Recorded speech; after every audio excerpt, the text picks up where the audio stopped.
Hey guys, what's up? This is Chaos here. We're back here with another one. I like to say for the introduction, you guys knocked it out of the park for the last Pantera video, so I'm gonna do another Pantera video, which is what this one is on. And then the next video, I'll give you another heads up. It's a down video, not down the band essentially, and the singer for Down is Phil Anselmo, former singer for Pantera. But other than that, you guys knocked out of the park, even though my YouTube glitched on my end. I don't know if it glitched on your guys' end, but it went down to from 101 to like 40, and now so far last time I checked it's up to 500. It might regain, but whatever. To me, the last video, it really did break records for me. It's nothing compared to like a billion views or anything, which what artists make like every other week, and they're on the billboards 24/7. But other than that, Luke is the one who made the last one, essentially, and I edited parts of it and then I just uploaded it. But anyways, let's get into this album review. This is Pantera Far Beyond Driven, album review number 23. Let's get into the first song, Becoming. My honest number review of this song is an 8 out of 10. Now let's get into the meaning of this song. This song is really heavy. Not just that, it's very emotional heavy. It's about the abuse in Phil's childhood, the neglect, and not just that. It's a really deep song overall. This is basically him becoming the person he is, especially when he was a kid and a teenager. He was so confused. He had a terrible childhood. He didn't know who he is, so he's becoming this person as he's growing up, right? And learning right from wrong, what to do, how to make friends.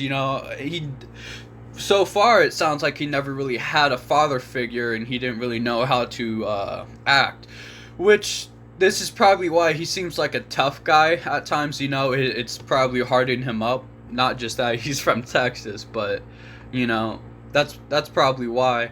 But this song is essentially probably the biggest part, or one of the biggest parts in his life, probably the meaning behind a lot of his reasoning and stuff.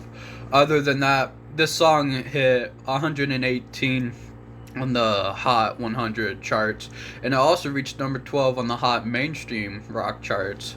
Overall, it's a pretty heavy song. I like it, basically how the lyrics are, and it has this transition that I really like. It does at times, You guys just have to listen to it for yourself. Other than that, let's get into the next song, 5 Minutes Alone. My honest number review of 5 Minutes Alone is a 9 out of 10.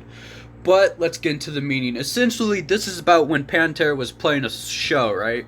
And everybody's heard of hecklers, and a heckler is basically a person who usually targets the singer of the band, or at least usually the most famous incidents you have heard, like with Death, Chuck Schuldiner.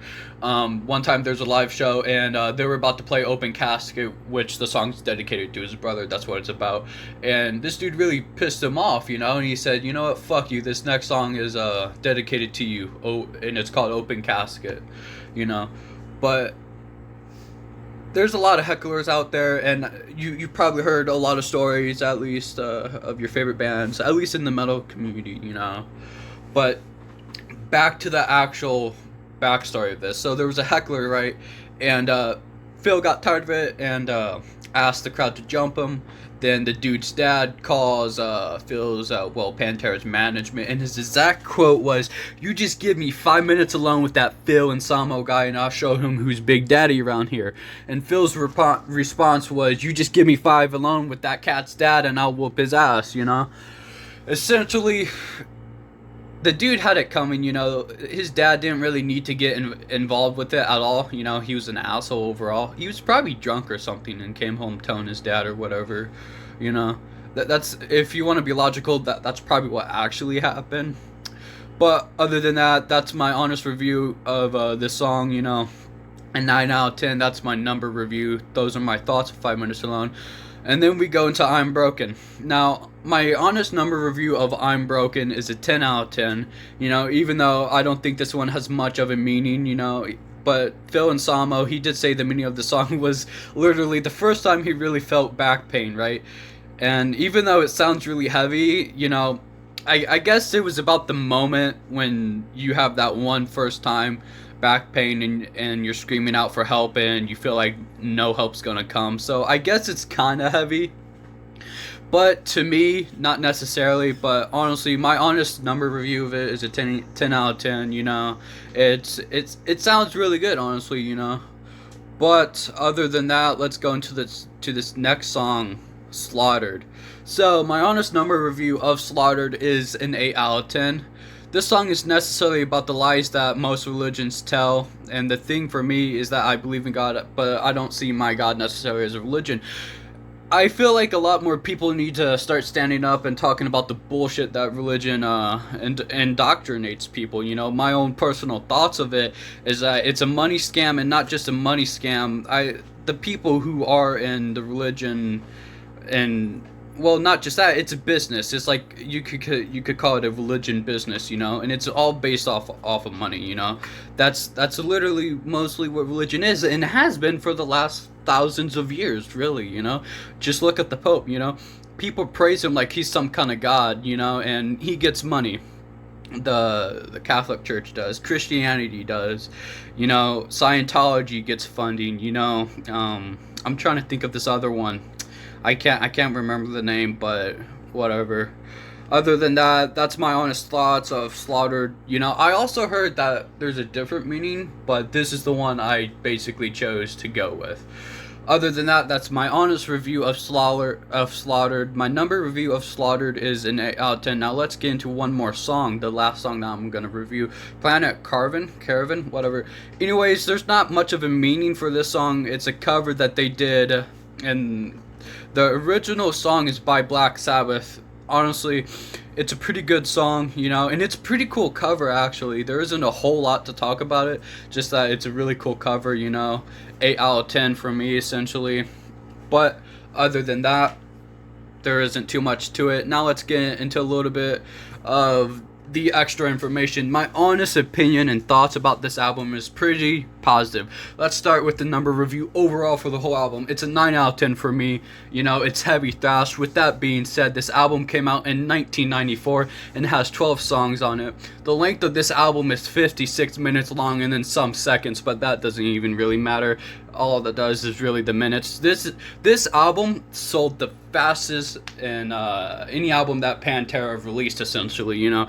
And I'm pretty sure in the first week or first few days it hit platinum in the United States. But when something hits platinum, it means it hits number one on the Billboard, which is something very hard to do, especially in the United States, especially when rap dominates the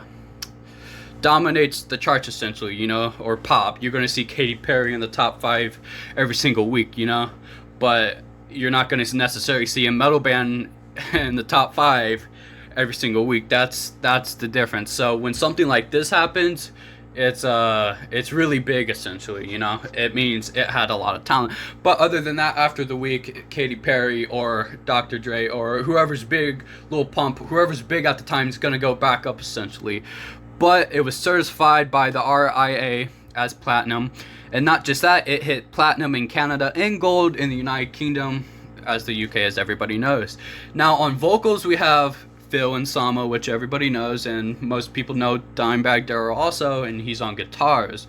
Then we have Rex Brown on bass, and then we all know Vinnie Paul also on drums. The production was done essentially by Terry Date, and Pantera, of course, and Ted Jensen. That is all the information I have, essentially, about this amazing, heavy, fast-selling record. But other than that, make sure to like, comment, subscribe, share it with your friends, and have a good one. Make sure to enjoy.